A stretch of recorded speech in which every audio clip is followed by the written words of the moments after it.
Welcome. Thank you for attending tonight's Your Child and Healthy Relationships webinar. We're glad you're here. I'm Katherine Branson, Supervisor of Student Wellbeing for Olentangy School District. If you need to process any of the subjects discussed tonight or are looking for resources for yourself or your family, feel free to call the Ohio Health Sexual Assault Response Network of Central Ohio's helpline at 614-267-7020. We've also created a document with all of the various school districts' contact information for you. To access it, just scan the QR code on your screen. Again, welcome to the seminar. Eliza, would you like to introduce yourself? Hi, good evening. I'm Eliza Sabo. I use she, her pronouns. I am a sexual violence prevention coordinator with SARNCO, Franklin County's Rape Crisis Center. And I'll pass it to Tierra for her introduction. Hello, everyone. My name is Tierra Barber. I use she, her pronouns. I am an interpersonal violence educator and a trauma-informed yoga and meditation guide as well. So throughout today's presentation, there will be times when we may ask you to pause and to really reflect. And so as we transition into today's presentation, I want to take just a few moments to put that into practice, right, so that we can model that throughout our presentation. So if you feel inclined to join me, I ask you to find a comfortable seat to allow a little bit of ease into the body. If it feels comfortable and safe, draw the gaze downward and closing the eyes and taking a few breaths in and out of the nose.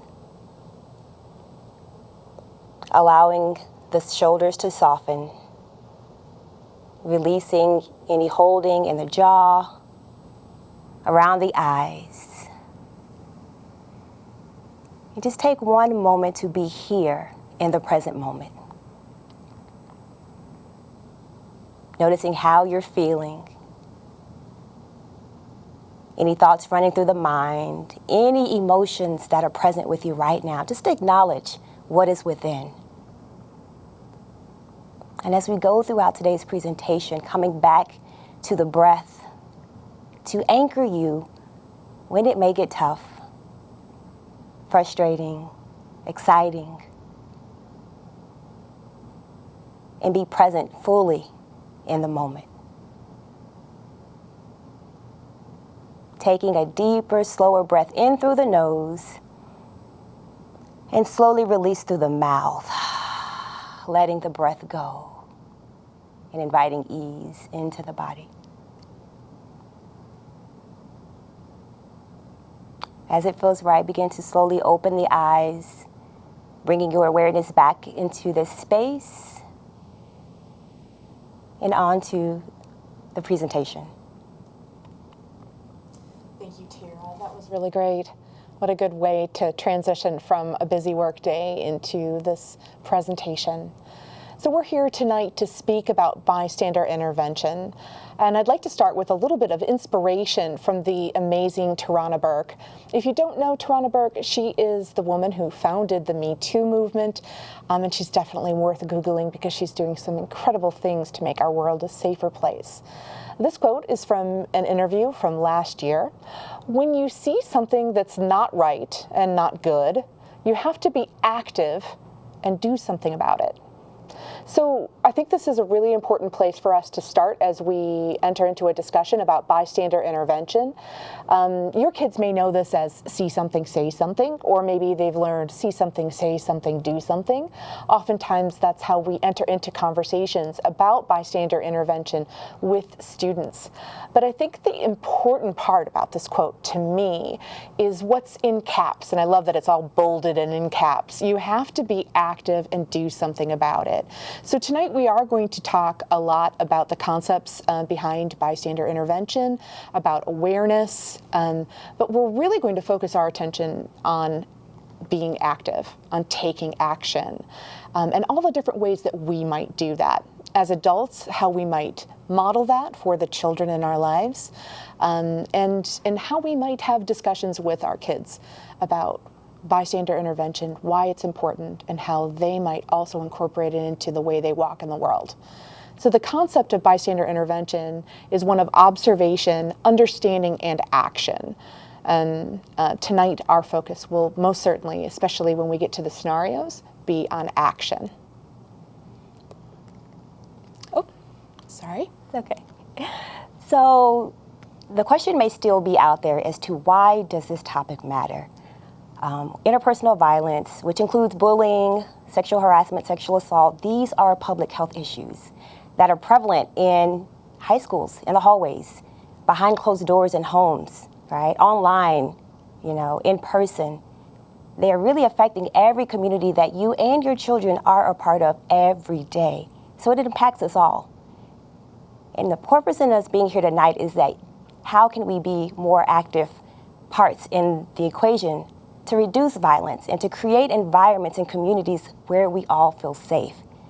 And again, you can begin modeling active bystander intervention and discuss it with your children in your life. And to create just some common language and a common understanding, I want to provide an academic definition for you for active bystander. And that is someone who acknowledges a problematic situation and chooses how to respond, with respond being the key word here, right? And as we go throughout today's presentation, we'll unpack a little bit more as to how that looks and how you can feel empowered in a situation if or when you witness interpersonal violence. Okay, so we're going to start with another little piece of inspiration. This one from Elie Wiesel, who wrote the book Night, which was a Nobel Prize winning book about his experiences as a Holocaust survivor and the hope that he used to get him through the hellish days when he was interned. So he did a lot of work in his life that relates directly to bystander intervention. And what you see on the screen is part of a quote. I'm going to read you the whole quote now. "I swore never to be silent whenever and wherever human beings endure suffering and humiliation. We must always take sides. Neutrality helps the oppressor, never the victim. Silence encourages the tormentor, never the tormented." So I myself believe that collaboratively creating thriving, safe communities, whether that's in a school community, a sports community, a religious community, that means making brave choices to protect each other. And that's the kind of community that I'm looking for. When I'm out in the schools speaking to students in middle school and high school, it's the kind of communities they're really longing for too. But there's this question of how can I, just one student, make that better? And I think that's an important question as we look at bystander intervention for all of us to consider. How can we, as just one person, make a difference in the world? And I believe that this work is about hope, right? Elie Wiesel lived his life preaching hope as the antidote to violence. It's about imagining a future without violence, where everyone is protected, and it's violence protection work, really. It's hopeful violence protection work. So what you see on the left are some examples of interpersonal violence. You've heard us talk a little bit about interpersonal violence so far. I also want to kind of throw out the words relational aggression.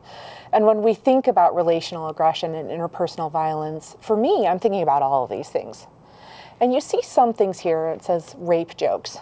Along with rape jokes, we'd have jokes that are about a person's gender or a person's sexual identity or a person's race or any marginalized community, really. So when you think about rape jokes or jokes that feed on gender stereotypes or make fun of gender stereotypes, those might feel pretty small, especially when you're looking at a list that includes things like sexual assault and rape.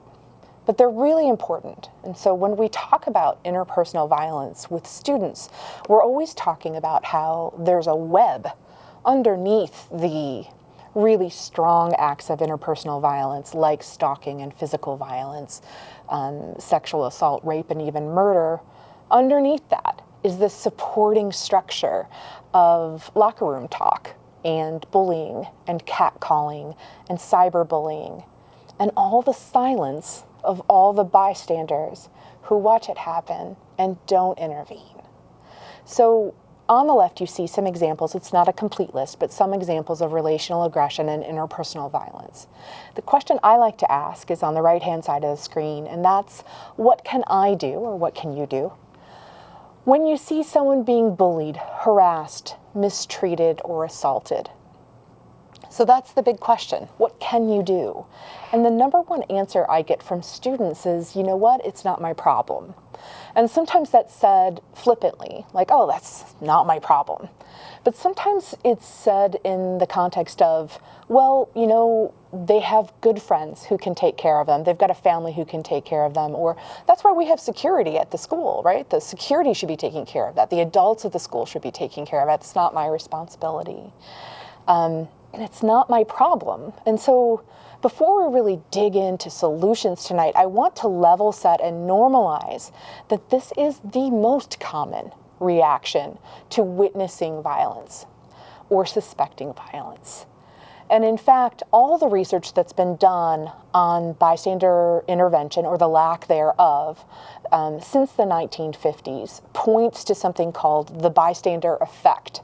And the bystander effect is that when we witness violence, whether that's emotional abuse or physical abuse, maybe it's cyberbullying or face-to-face bullying, any of those items that were on the list that we were just looking at, and more, when we witness those things, most humans do nothing.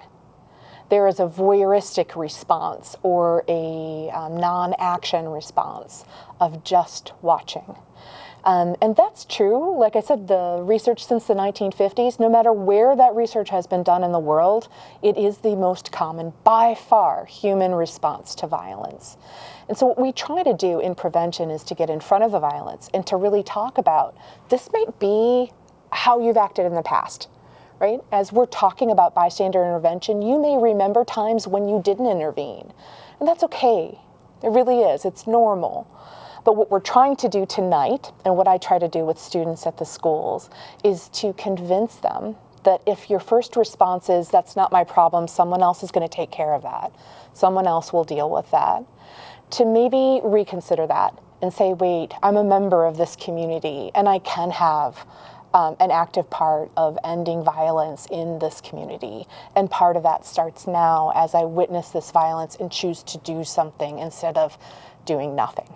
So that voyeuristic non-response is common, and I just want to set the bar tonight and say that we're not here to make you feel guilty or to cause any sensations of shame. That's not what this is about.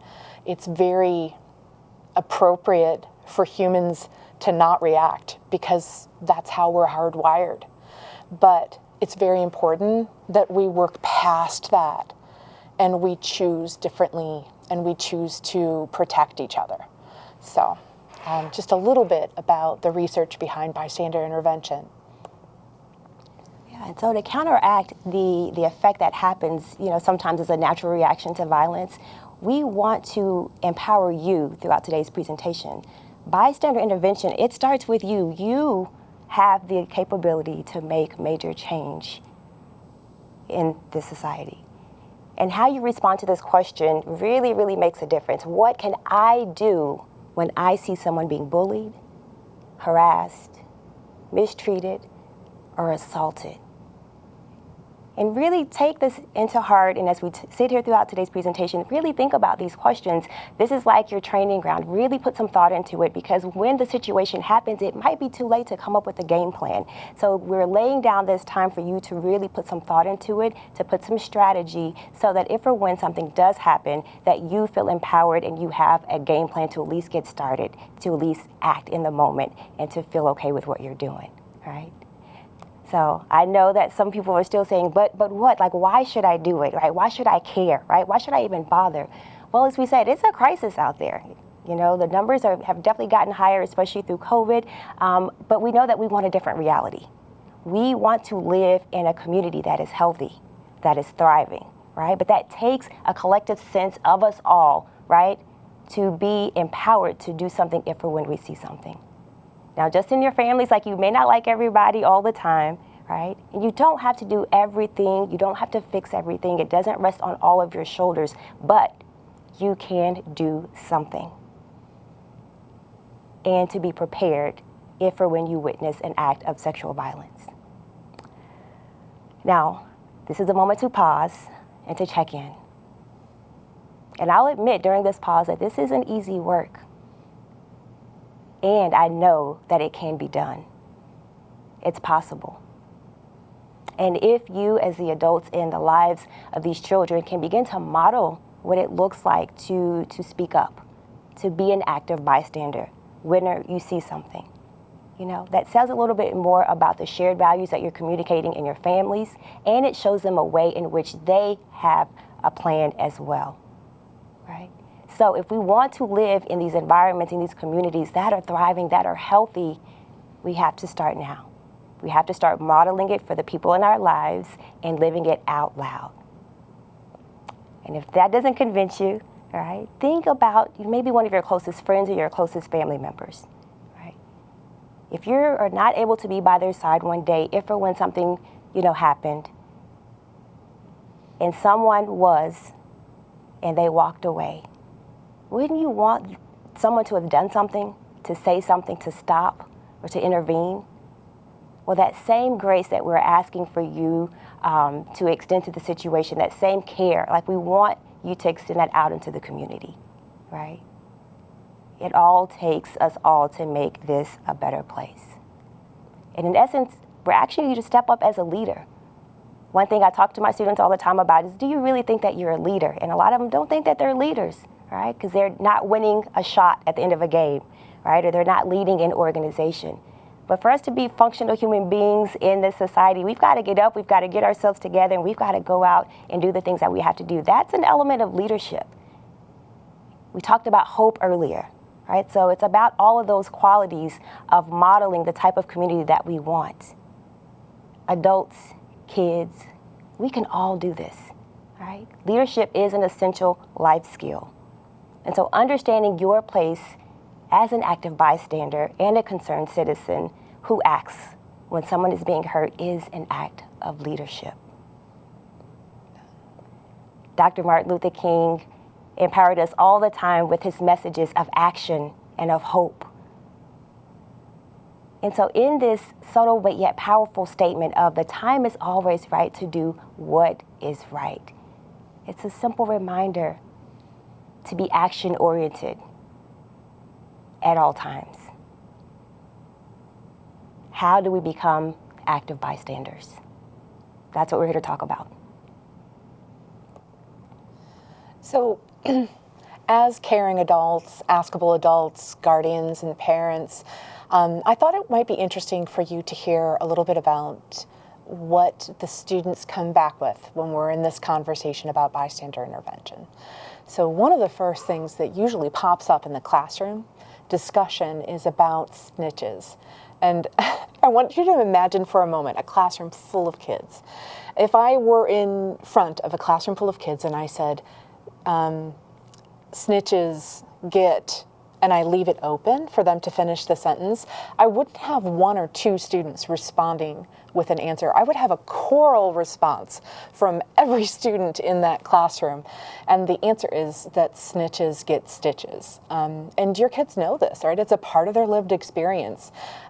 This is high school kids, this is middle school kids, and I'm probably gonna guess that even elementary school kids know that, although my focus is on middle school and high school kids.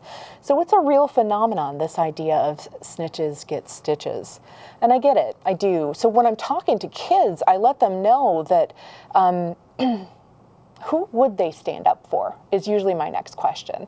And they'll talk to me about the small group of friends who they would absolutely protect. If something happened to one of them, they would find someone to help, they would intervene because those are their people, the small group of friends who they're very, very loyal to. So that's usually the next stage of this conversation. And I, at that point, encourage them to hold that idea of their loyalty and their protective energy around the friends who they're the most close with. And then I asked them what it would look like if they extended that out. So, for example, if you took those 7 people who you're really tight with and who you are very loyal with and who you know you would protect, and you extended that out to the whole sophomore class, and so did every other sophomore in the school, how would that change things? What would that look like if suddenly next Monday, everybody extended that sense of protection and loyalty to everyone? Even those who maybe they're not close with or don't like or perhaps don't even know. So I asked them to hold that in their hands. I asked them to consider expanding it. And then I also challenge them with thinking that perhaps the people who cause harm, especially those who cause harm repeatedly, are aware that they're only loyal to 7 people and that they know that snitches get stitches. And that perhaps they know that they can perpetrate harm without any kind of retaliation because people will stay silent. And that's another aspect of the conversation that is really fascinating to have with young people. So I offer this to you as a way to maybe engage in conversation with the children in your life about snitches getting stitches and possible solutions to that. So to kind of wrap up this particular idea, usually the solution-oriented brainstorming session that I might have with students ends in that they could report, not tattletale, but report, and that they could report to anonymously, and that might protect them and their reputation within their school, which is valuable, very, very valuable, and also protect them within their small group that they're super loyal to. So we talk about a lot of other different possibilities, but that's a common one that comes up. All right, so let's look at another reason why people might not intervene. So the feeling of not wanting to be embarrassed, like I don't want to be a fool, right? Sometimes we're presented in life with situations that aren't super clear. So for example, if we're walking down a hallway and we see 2 people punching each other, we know that there's violence happening. Like that's very clear. But sometimes we're presented with a situation where 2 people are maybe teasing each other, or is that bullying? Is there emotional harm happening there? Or are these just 2 people who go back, way back, and have always enjoyed teasing each other? That can be really difficult to navigate and hard to know what to do. And that's where this idea of like, I don't want to be the one who makes the mistake of miscalculating or misunderstanding what I'm witnessing. And that's also really tricky. So we're going to talk about some interesting bystander interventions that don't involve direct interaction, but might also cover that uncertainty and save us from feeling completely foolish. And then sometimes we just have to lean in and feel foolish and risk that because we would like to make sure that everyone is taken care of and safe. So that's another kind of conversation that I often have with students. But one that's come up recently, it's a newer one for me, but I love this one, is the student that says, you know what, I have spent my whole life hearing my parents teach me, and I've also heard my extended family teach me that I should mind my own business and respect people's privacy. Right? This is an important part of who I am and how I have been taught to walk in this world. So how do I respect people's privacy and do these bystander intervention things that you're asking me to do? Like, doesn't that make me someone who gets up into other people's business? And I love this question. I think it's a fantastic question. And I think that the response or the conversation that can be had around this, and you might be thinking this too, you might be thinking, I tell my kids all the time to respect other people's privacy, to mind their own business.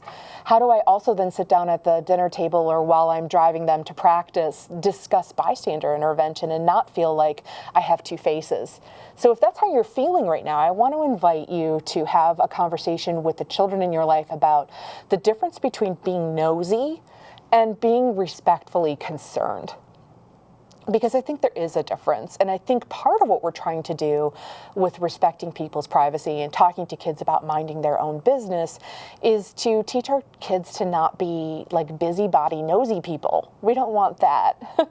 But if you would like your child to be someone who recognizes the difference between nosy and respectfully concerned, and who recognizes interpersonal violence, whether that's bullying or physical violence or relationship violence like teen dating violence, then that distinction can be super important. And both of these values can happen at the same time. You can be someone who generally minds their business and generally respects people's privacy and isn't nosy, but who, when it's needed, steps in and does the right thing when they see something that isn't right.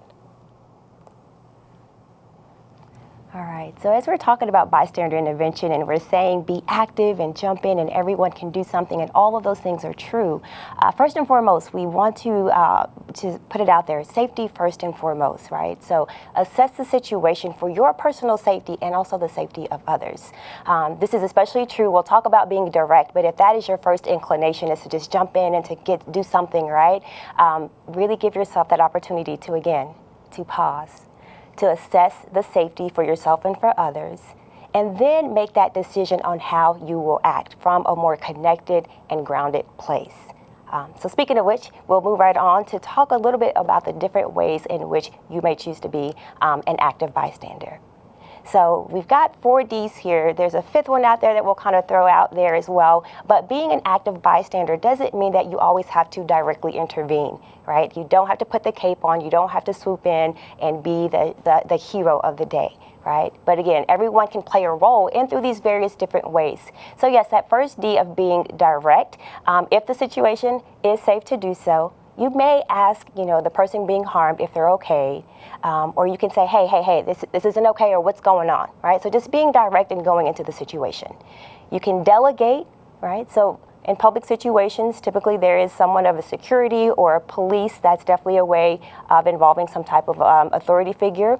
You can also assert that leadership capability and gather other people to have an active part in the situation, right? Maybe someone calls for security, maybe someone causes a distraction, maybe you go and directly intervene, but together we can all come together. So that could be another form of delegating. You could be a distraction by dropping something on the floor, or honking your horn, or doing something like that, but just doing something in the moment to cause a split second to pause. And then we have delay. Sometimes, again, it may not be a safe situation, and you just may not feel comfortable doing something right at that moment, and that is okay, right? We want to empower you in that. And so you can check in at a later time, at a later date, or right after, just to make sure that everything is okay, or help to get someone to a sense of safety. And the last D is document, which is one that you have to be a little bit careful with, especially in today's society, with checking and documenting and, if you're posting things on social media or on the internet. So sometimes it is appropriate, but a lot of times, and especially with children and adolescents, it's not okay, right? It's not empathetic, it's not compassionate, right? So always go back to your intentions. If you are documenting something through video, what are my intentions? And always lean to the sense of empowering the situation versus using it for personal accolades or clout or attention, right? So it could add something on that. Yeah, thank you for that. I appreciate it. Recently heard that if you're going to document something, the only person you should give it to is the person who has experienced the harm, for them to use to support conversations about the harm that they experienced. But that if your intention, to what Tierra was just saying, is to get a whole bunch of likes on social media, then your heart's not in the right place. And that's not the right choice. Thank you for that. Yeah, thank you for that. Yeah, that comes back to that pause of that moment. And typically we know within ourselves if it's right or if it's wrong, right? So definitely leaning on that side of empowerment for the person that is being harmed, right? So there are definitely times when it could be appropriate, but again, you have to examine your intentions. So we'll discuss a few scenarios and identify all of the possible solutions in just a few minutes. But first, we want to kind of talk through them because it can get a little bit tricky. So as an active bystander, again, observe the situation. take a breath, pause, right? Make sure there's safety there. Take a breath and pause. And then you decide which strategy you are going to use of being direct, of delegating, distracting, or even delaying. And then pause, take a breath. And that key word, that key step is to act. Right? There's plenty of opportunities for you to introvert your ways with your personality, with how you're feeling, with your body size or type, or any of the myths and misconceptions that we have about why we should or should not intervene. There's barriers that are there, right? But we want to overcome those in tonight, right? So that we can come up with an actual plan to be empowered in the moment. All right, thank you, Tierra. So we'd like to get into some real world scenarios with you now. And this one is very particular for adults. I want you to imagine that you're at work and you're with a bunch of peers and colleagues. So your child is not present at this point, or the children in your life are not present at this point. This is adults all together, maybe at the coffee machine, in the kitchenette, or perhaps in a meeting, or whatever it might be. And your coworker starts to talk about a recent high-profile rape or domestic violence case, of which there always seems to be at least one in circulation within the national media. So they start to talk about this high-profile rape or domestic violence case, and they choose to blame the victim as they're describing the case and talking about the case within this group of your peers and your coworkers. So the question is, what do you do? And I want to pause before we get into the possible solutions and just say that I chose this particular scenario on purpose because I think as adults it's important for us to do this when our kids aren't around too. Right? It's important for us to do this with each other as groups of adults, and it will become easier. It also will give you lots of great examples to use with your children when you bring this topic up. So in this particular scenario, I'm going to ask my colleagues to chime in too, but I want to start by giving an example of what it might look like to be direct. So Tierra just showed us, I'm going to go back one here, that what we need to do is observe the situation. So we've observed the situation. We were part of this conversation. We heard our coworker explain this case and blame the victim. We've taken that breath, we've taken that pause, and we need to look now for safety. There's probably not going to be a physical threat here in this work scenario, but there might be politics involved, right? Depending on who's in that room with you, it might not be safe to be direct, especially if you're up for a promotion coming soon, or if the mix of people just doesn't really bode well for you should you be direct. So you might not want to choose direct. So that's an example of safety too. Safety isn't always the physical safety. Sometimes it's the emotional safety too. And at that point, we need to pick our strategy. Which strategy are we going to use? So again, coming back to this, I'm going to give you an example of direct and then ask my colleagues to also give some examples. For direct, you might say something like, oh, I'm so glad you brought that up. I think it's really important that we discuss cases like this in the media. And in fact, last night I was just reading an article about it. But I want to take a second to challenge one of the items that you presented, which was that the victim was at fault, because that just doesn't really resonate with me. To me, I feel that the only person who is responsible and who is to blame is the person who chooses to cause harm. Now, I'd really love to hear what you think about that, because I think it's an important part of this case. So those are brave words, right? That would not be an easy thing to do, no matter where you work or how many colleagues we're talking about. But that would be an example of a way to be direct and hopefully open up the conversation to discuss victim blaming, which is something we are socialized to believe is acceptable. So I'll look at my colleagues here, Tierra, Catherine, would you guys like to chime in with a different strategy? Yeah. So yeah, I'll go with delegate since that's next up on deck. So yeah, with delegate, you can just definitely just divert the situation and ask someone else, well, what do you think about, Catherine, what do you think about the topic, or, what happened, in other types of situations. So there's other ways that you can bring other people into the situation. Even, I know, Eliza mentioned politics. If it's a supervisor, if it's someone of authority, to just kind of talk about the situation, its appropriateness in the workplace, and how it may have made you feel or the other people feel as well. But really just kind of bringing some other people into the immediate conversation, but also maybe an authority figure. Yeah, I think also possibly distracting and changing the topic, saying that you simply don't know enough about the topic to weigh in, and that you would need more information before taking sides or blaming people. And also maybe mention, for those who might be afraid to speak up, that this could be a sensitive subject for people, even if they're not coming out and saying it, that even if you personally don't feel uncomfortable, that there could be other people who generally might have past traumas, or it just might not be something comfortable or appropriate to talk about in that setting. Thank you both for that. And we can also combine strategies too. So Tierra's had talked a little bit about delegation and then delay. And I think Catherine said it well too, that, maybe this isn't the best topic for us here at work. And then perhaps delaying by going back to that person and talking to them when it's just the two of you. So those are all possibilities. Thank you both for that. So want to talk just briefly about direct, because it can be that you might be coming to this broadcast thinking, no one ever modeled this for me. How will I model this for my kids, right?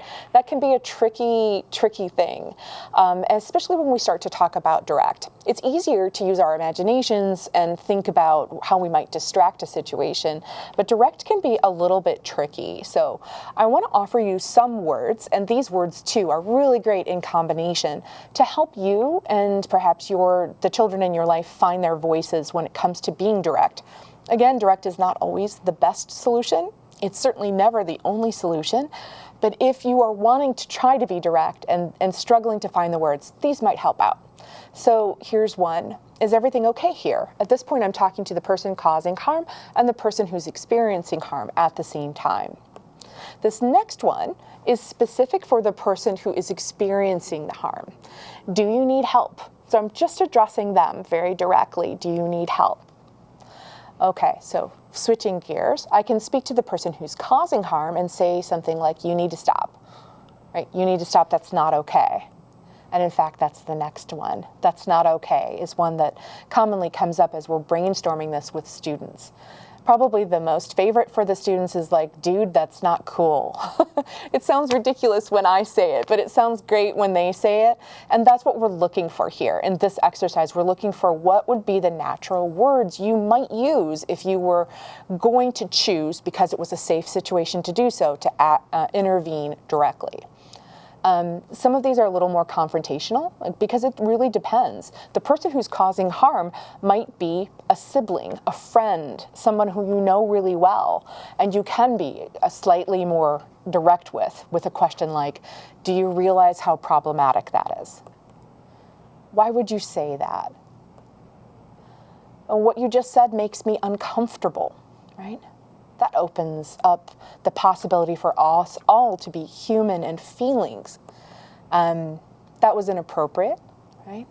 And now we can start to mix, like, that's not cool. In fact, I think that was inappropriate, right? We can start to mix these up together.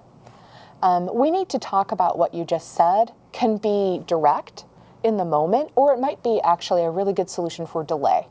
If you're talking to someone after the fact, as maybe the incident has happened and you're continuing to walk to your next class and you say, you know what, we really do need to talk about what just happened, because what you said I think is really problematic. In fact, it made me feel uncomfortable. So you can see how you can start to use these words together. And a final example, this is not a definitive list, but the final example for you, what you just said is harmful. So before we move to the next topic, I just want to say that these are really brave words. None of what you see on the screen there is easy to say, but it does get easier as you do it. And you start to see the change and the influence that you might have to create change. So remember, it's critical only to directly intervene if you feel safe to do so, and that there are always the options of delegate and distract, and some of the other ones that we've talked about tonight. It does get easier over time. Yeah. So we've talked to you a lot about acting, right? Like what you should do, right? You should stop and observe, right? You should make sure that safety is priority, right? You should take the initiative to do something. You should talk to people. You should model. You should take action is really what we're talking about. But I don't want to overlook of things that you should not do, right? And so again, with that safety being the major concern for all parties involved, don't intervene if the situation is unsafe or if it becomes unsafe. Don't escalate the situation. The whole point of part of bystander intervention is to help de-escalate a situation from either happening or getting worse. So not directly intervening if that's definitely going to cause an escalation. Don't remain silent or just stand by if something is going on right in your area. So again, finding a way within those Ds that you can directly intervene and become an active bystander. And then lastly, don't assume that someone else has taken action to intervene, because that bystander effect happens. It's real, right? And that's what we're here to do, to try to help reduce that or to eradicate that bystander effect so that each person feels empowered to do something in the moment. So we've got some real life scenarios that we would like to pose out to everyone. And again, I challenge you all to really, as we're talking about these and reading these scenarios, to put yourself in that situation and mentally go through the checklist of what you would do. Which strategy would you use? What words would you use? Because in that moment, when your adrenaline's pumping, all thoughts are going through your head, you may not be grounded. There's lots of emotion that's going on. Like, you got to have that automatic response within you that's already built there so that that's what comes out in that moment, right? So, scenario one, your teenager tells you that one of their friends is being hurt by their partner. And this could be physical, it could be sexual and verbal, any of those. They're afraid to tell their parents. So how do you as a parent, as a supporter, respond to your teenager? And what do you do? That's a good question. That's a good question. Yeah. Do you have? You want me to start? Yeah. Okay, all right. So with this one, I think I would start by thanking them, right? Thank you so much for bringing that up with me. I know how complex situations like that can be. And then I think the next question from me would really be a statement. Tell me more, right? Tell me more. Tell me more about this friend and what you've observed. Fill out the story for me so that we can come up with a solution together on what to do next. But I would start by acknowledging and thanking, and then I would ask them to tell me more so that they could fully understand the scope of things, and I, of course, could too. After that, I would enter into a brainstorming session with them on what might happen next. As the adult, I'm definitely going to get involved, but I would want to do that in collaboration with my child, in conversation with my child. I mean, the decision would be mine to act, but I would want to talk to them about how they might act when they see incidences of, dating violence or unhealthy relationships. And then kind of come up with a plan for both of us, what they might do and what I might do as the adult in the situation with this information. Yeah, I love that. Two good things about that is going back to the family values that we talked about earlier on, and creating that type of trust with your student, with your child, to where they feel comfortable coming to you and sharing that information. And then secondly, that modeling that we also referred to earlier as really modeling that, like how to handle that situation as an adult. What do you do with this information? How calmly can you collect yourself? What's the the thought process that you put through that, and model that process for your child to really give them a solid foundation as to how to proceed the next time or another time when they experience something. Yeah. I think with the modeling too, it's important that parents or caregivers are transparent, that they express areas that it's difficult for them, that this isn't just something adults always automatically know how to do, and kind of make that thinking visible for the students to help understand that process. Yeah. That's a great point. That's a great one. Thank you for that. Yeah. Anything else, Tierra? I think I'm good. All right, we've got another scenario for you all. In this one, you're shopping with your child or children at a department store, and it's really busy. You turn the corner to the next aisle, and there are a lot of people on that aisle. It's crowded. And you notice, though, even though there's a lot of people, it's kind of silent in that, strange way. It's still and silent, even though there are a lot of people in the aisle. So you start looking around to figure out what's going on, and you notice that it's oddly quiet because down the way, there are two people who are harassing an LGBTQIA plus couple. And so you're there in this busy department store with your child or children. You're witnessing this happen. What do you do? So I'm going to start us off with two. One is to delegate, and that would be I would pause and I would assess the situation for safety. I would figure out what I'm going to do with my child and children. I'm not going to just necessarily run away from them. I want to make sure that they're safe. So perhaps I'm there with a friend or with my partner, and I would leave the children with them. And then I would go find someone who works at the department store and ask them to use their walkie-talkie to call security because there was something serious going on in aisle 37. So that would be an example of delegation. I also want to talk about distract, because we haven't talked a lot about distract tonight, but distract can actually kind of be the fun one to talk about with kids, especially because they'll be the first one to say, tell them the police are coming, or spill a drink on the floor and make a big scene.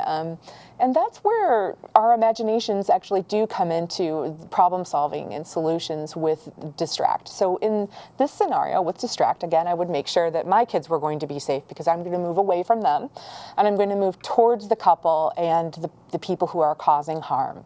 And what I'm going to do is I'm going to pretend like I know them, even though I don't. Never seen them in my life, but I'm going to pretend like I know them, and I'm going to do it in a big way.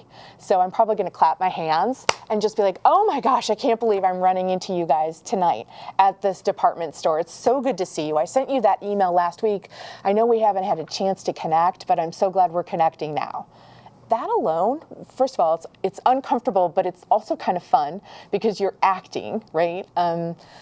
In the moment, it would be very serious, though, and you would likely be very nervous with lots of adrenaline pumping through you. And it will take a second for the people who don't know you to catch on to what you're doing, but they will catch on very quickly. And in that distraction, you're de-escalating the situation.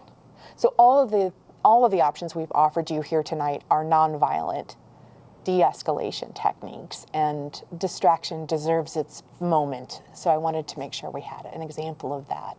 But Catherine, any examples on what you might do with any of the Ds? Yeah, I think obviously safety is first and foremost, but again, using just the technique of asking if people are okay kind of lets the aggressor know that there are people who are concerned about the welfare of other people involved, and that could take the power away from the aggressor to know that there are people nearby who are supportive and concerned. I love that. It's so simple, right? Are you okay? Mm-hmm. Just such a simple question, and yet you're going to make a huge difference in those people's lives by stepping up and stepping close and saying that, asking that question. All right, Tierra.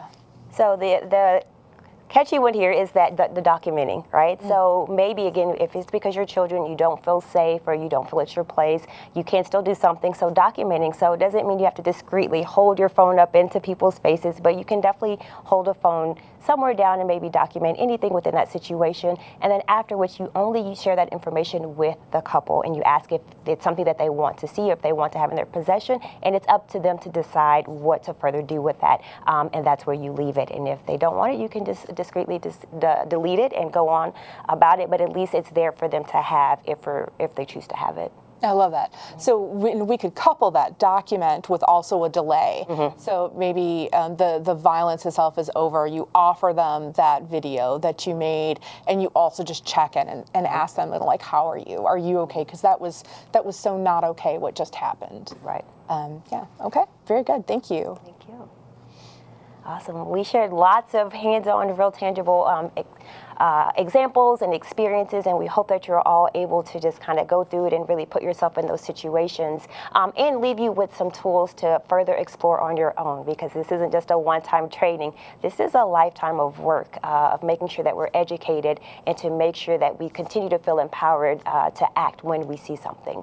So we'd like to offer a few here. You've got No More, which is an organization that is definitely listed here, but we have some more of those scenarios if you want to use some of those for the examples, especially as you're interacting with your children and maybe your colleagues and your family. That's Not Cool is a nice tool for teens to use. They even have some resources for adults there as well. They've even got some cool cards that you can download and use those as well in the moment, some empowerment cards. RAIN, there is an article there that we definitely recommend on participating in active bystander intervention. And then again, a few more here. That National Sexual Violence Resource Center is just a great overall resource that gives you all of the information that you need as far as standard definitions, legality, what to do, the steps, and other just local and national resources. And a good podcast to listen to is on the Sounds Good podcast. Now, you have to search for that particular episode, but it's definitely talking about harassment, and it talks a little bit more about those 5 Ds and how to further use those in a situation. Thank you. Yeah, that podcast is actually a lot of fun. It talks a lot about harassment in New York City, and some of the examples they give are pretty extraordinary, and the solutions are equally really cool. So I recommend that one in particular. So I don't want you to leave quite yet, because we do have time for a Q&A session, but I do want to leave you with a final quote. This one is also from Ali Weissel, and it's similar to one by Dr. Martin Luther King Jr. So I want to start with Dr. King's quote, which is, "In the end, we will remember not the words of our enemies, but the silence of our friends." And a really profound quotation by Dr. Martin Luther King Jr. on bystander intervention. But this one that you see on your screen is from Ali Weissel again, and it's, "What hurts the victim most is not the cruelty of the oppressor, but the silence of the bystander." And I think that's an important note for us to kind of leave this presentation behind and move into the Q&A session. So I'm going to hand it over to Katie. Okay. So we do have a few questions from attendees this evening. So I'm glad you chatted about barriers to intervening. Should I discuss my own barriers or weaknesses with my kids? This feels really vulnerable to me. Would you like to take that one? I'll start, and you can just pitch it on in. I say it's because I feel that students, children have to learn and understand. I believe, Catherine, you mentioned it, that it's not easy for adults either, right? And I think being open and honest, vulnerable, right, really shares just the truth about the situation, that as an adult, it's still hard, right, for us all to deal with this, and we can still do something in the midst of it. So I appreciate that question and the place in which it's coming from. And you're right, yes, it is hard, it is vulnerable, especially that parental dynamics, right, and trying to maintain that parental-child relationship. But I still think it's very important in the learning process, and especially when you're talking about something like this. So I would champion and think it's a very important part of the process. Yeah, I would agree for all the same reasons. I might also suggest that if you have time to consider this before you have this conversation with your child, that you might deliberately want to share a moment of vulnerability, a moment when you didn't intervene, and then follow that up with another example from your own life when you did. So that they know that, that both are possible, that we're not always perfect, that this bystander phenomenon is a very real thing, and that we all have our own solutions that are easier for us, and those are the ones we should lean on. And we all have those barriers, and that just makes us human. So, yeah. Love that. Thank you. We have another question here from attendee. They ask, I fall into the category you discuss about not wanting to be a busybody. I see it as respectful to let others have their privacy. But I also get what you're saying. What advice do you have?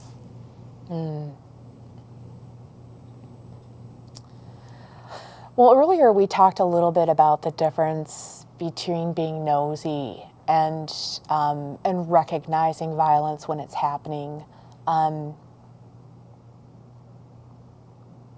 For me, I'm a very direct person, so I think I would probably, I'm trying to picture me having this conversation with my niece. I would be direct about it and say, you know, we've always talked about how important it is to give people their privacy, right? And to stay in our own swim lane, right? Because that's the analogy that we've always used in my family is stay in your swim lane.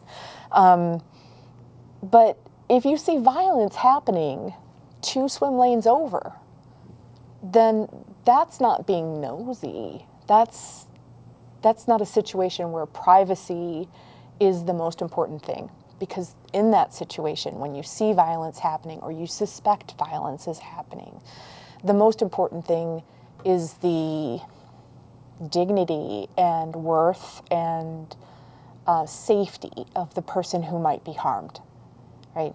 And that's, as a informed and engaged citizen in a community, our responsibility to protect other people. So I think that's the take I would take. What do you think, Tierra? I think there is a spectrum, right? But I think there's still violence is violence and not is not. And so just having open and honest conversations of maybe even just giving some examples of, okay, violence is definitely not okay. Okay, maybe someone, you know, buying a new car or have the latest shoes or something like that, that may be, you know, okay, maybe that's a little bit something that's not necessary that you have to share. You have to know all that information. And there's a little bit more of gray in between.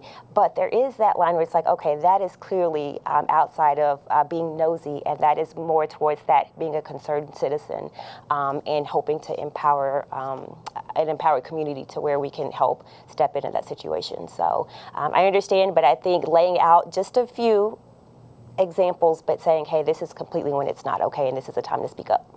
Thank you. I want to add, too, that I think there's probably room in this to say, when you're assessing the situation, you might be thinking, how can I retain the privacy and dignity of the person who's being harmed as much as possible? And maybe that looks like an anonymous report rather than being direct in the moment. And then you are protecting them and their privacy, especially if you know them and know them well and know that that's particularly important to them. So it's situational, but that just popped into my head. Love that. Thank you. Mm-hmm.